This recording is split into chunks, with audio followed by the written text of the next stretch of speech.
is that you get to choose what type of light.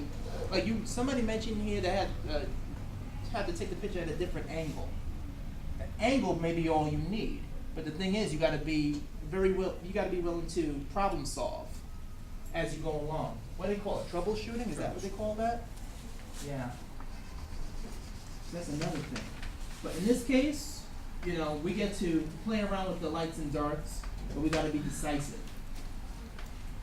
Is there any questions that, anything anybody want to know as far as art, photography? Anybody? Yes. Do you, basically, when you were saying about drawing the shadow, I mean, not the shadow from the lighting, Mm-hmm. is it, I can't get my question out. That's cool. Is it more difficult to create the lighting, or is it easier than photography? Well, with photography, this is the thing. It goes back to troubleshooting. Right. You can only take what nature is giving you. Right. You're in the moment. You don't have a lot of time to really think about, should I shoot this now or whatever. You might take that route, but then you'll miss out on a lot. Right. I mean, with drawing, let's say if I was drawing a model, somebody who's in front of me right now, I can kind of manipulate the light a bit. You know what I mean? I have to make sure I have the correct type of lighting when I'm drawing, in my own mind, in order to portray the subject properly. But let's say if I was drawing Mickey Mouse or somebody like that, very easy to do. Just choose one light source. You can make them look as scary as you want with the light source, or you can make them look as beautiful as you want. It's all about choice when you're drawing. Can you actually manipulate the texture of the lighting? Like as far as not so much as the intensity. Like if you have two different light sources, you say one, you have natural light, right, and you're using and you're in a place that may have iridescent light. Is there a different technique when you're drawing as opposed to photography? Well, because I know I can adjust it on the camera. You're talking about as far as texture, right? Right. Yes. All right. Let's say if I had this type of texture going on.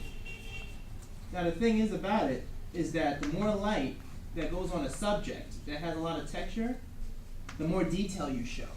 Mm-hmm. Okay? Now let's say if the light was coming this way, this is going to show a lot of detail. All right?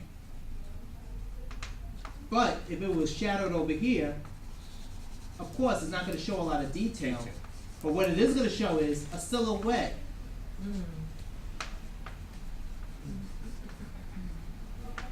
Because this is going to continue. And then you have your middle tone. You mentioned something about manipulation. Yeah. That's where the middle tone comes in. All right? That you can kind of get away with. But the thing is, with a camera is, it's going to capture, whether despite you have a certain light source or not. Because you look at certain photographs, like let's say if you're taking a picture of something that's really eerie or really dark at night, if you light it correctly, you can still see enough detail to be able to still tell what it is. But when you're drawing, depending on how much time you have, you might not be able to pull it off in 10 minutes. So if you capture that would be the artistry of what you're... Yeah, you have to understand your subject matter. Uh-huh. You see, and that goes back to what I said early on about you focusing, taking a mental picture of it, being able to literally get into it in order to remember it. And so on. This will show more, this will show a lot less. And of course, this would be darker. Because you got to think in terms of, okay, if this was actually sitting here, would there be a shadow under here? There's a lot of memory involved in this.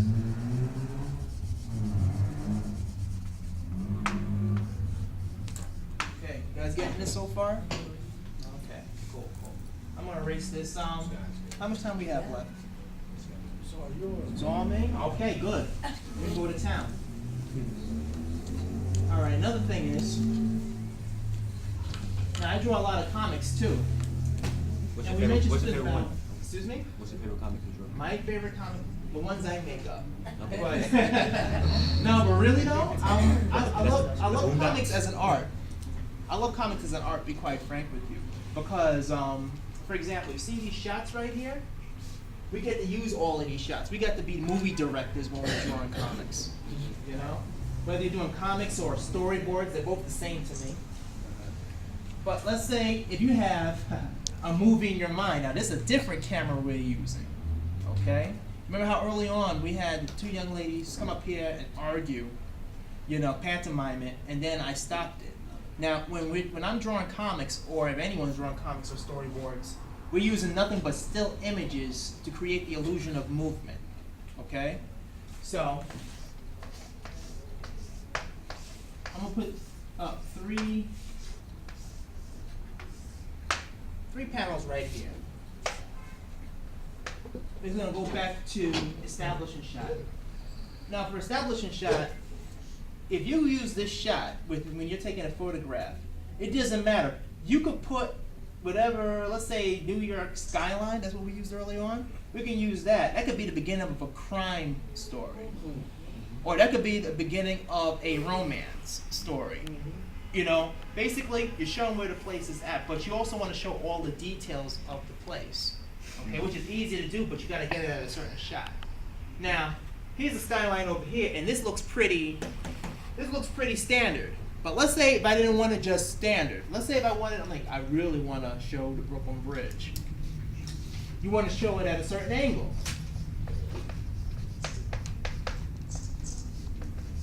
Let's say you want it like this, a little bit closer up. More of the water. More of the lights that go on there. More of the lights that go down there. A little bit more cars. Wow, your recall is good. That's actually an angle from the back of the South Street Seaport. Yeah. Looking up at the. But it's that mental camera. 'Cause I use it all the time. All the time. Like for example, when I was heading onto the bus this morning, okay, because the bus came late, there was this cool part of, I forgot what street it was, but it was a cool shot of a panoramic. Like for example, this building, and then there was these cool castle-looking little apartments next to it. That was St. Nicholas on 145th. Okay, we have the deli. You had the lamp post with all of the stuff on it, and then it sloped like this.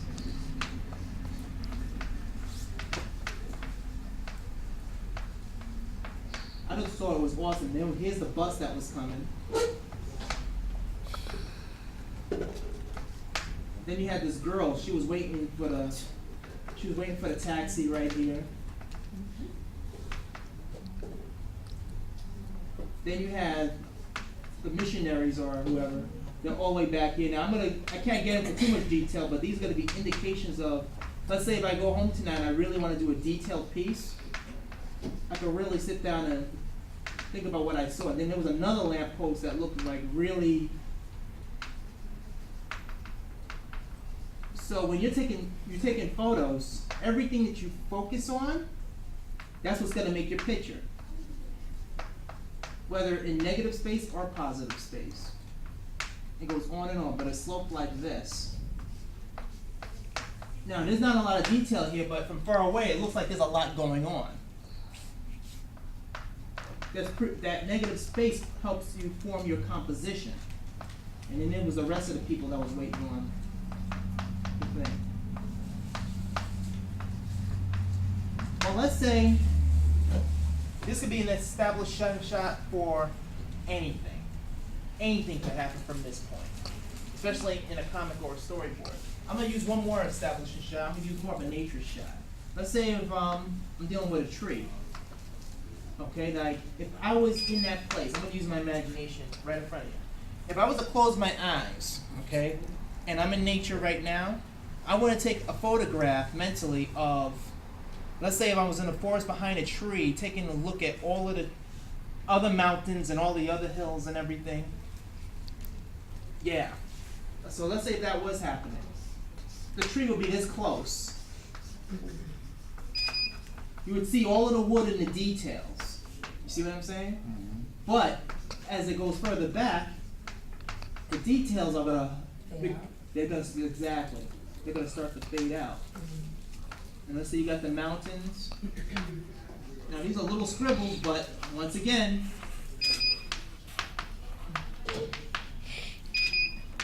it's going to become a full picture, regardless. And then you can draw a little passageway, however you want to do it. If I want to show a hand, for example.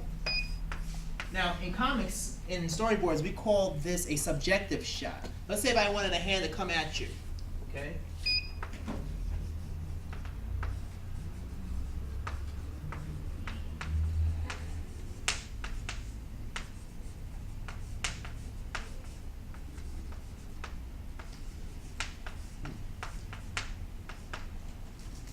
And then I could only show like maybe, do I really want to show that? Yeah, why not? You just see this. Now, do you see the head anywhere? Or the fifth finger is not seen. It's very vague. It's very vague. Right. But you do know for sure It is there. it's there. Right. Or how many of you ever seen shots like this?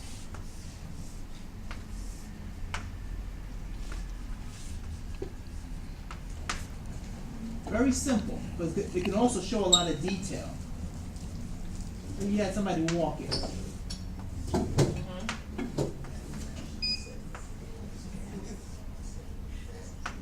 This is another subjective shot because when you're using your mental camera or you're using a real camera, when you're looking at somebody, aren't you checking out what they're wearing? Even though you may not care, but you're like, okay, this is what this person looks like, or this is the object that they have, or something like. Whoop, I'll even slope it a bit. I'll take this example of what I saw on the bus this morning.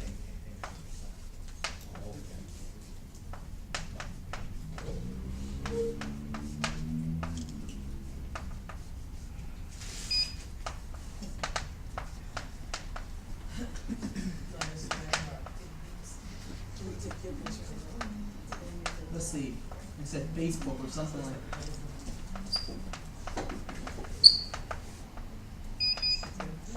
If you take pictures like this, people can easily identify with it. Because the thing is that when you're taking pictures, people are usually gravitate to what they already went through or what they already experienced. So if you show them something like this, oh yeah, people do that all the time, or oh, I do that. Get what I'm saying? That's how most people connect to images. Same thing with this. Some people are like, oh, what type of shoes that person is wearing. A lot of subjective shots. The more subjective you are, the more people are going to believe in what you're photographing or what you're drawing and all of that. People will connect more to it because people are not just looking at your face.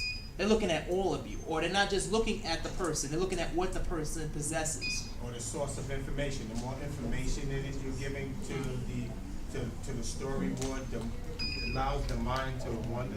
Exactly. It brings them into the story because you're seeing it through the eyes of the character. All right. Now another thing I can show you guys. All right, reaction shots. When you're taking photos, you're not making anything up either. Right. When you're drawing from your mind, from memory, you're not making up anything either. So Could it be using all sorts of images that you have seen? yes, It might not be all going on right then and at the same time, but Right. it's still it's something that you saw before. It's not that you just come up with it. that's right. In fact, it's a composite. Composite. There we go. Composite images, right? Mm-hmm. You're a composer, like when you go to the opera. You have a composer like that.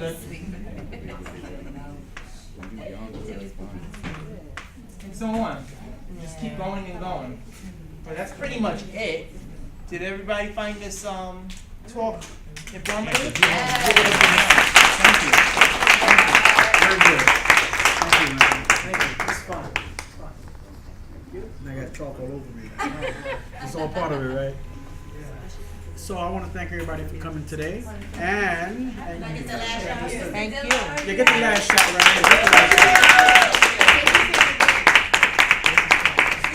Shake his hand again. Come. Oh, wow. We didn't get the shot. All right, take two. Take two. Take two. Freeze. Freeze. Freeze. We didn't say action. We say pose. Nah, that's all the pose too. It's all the pose. So, like, Mr. Dillard gave you so much information today.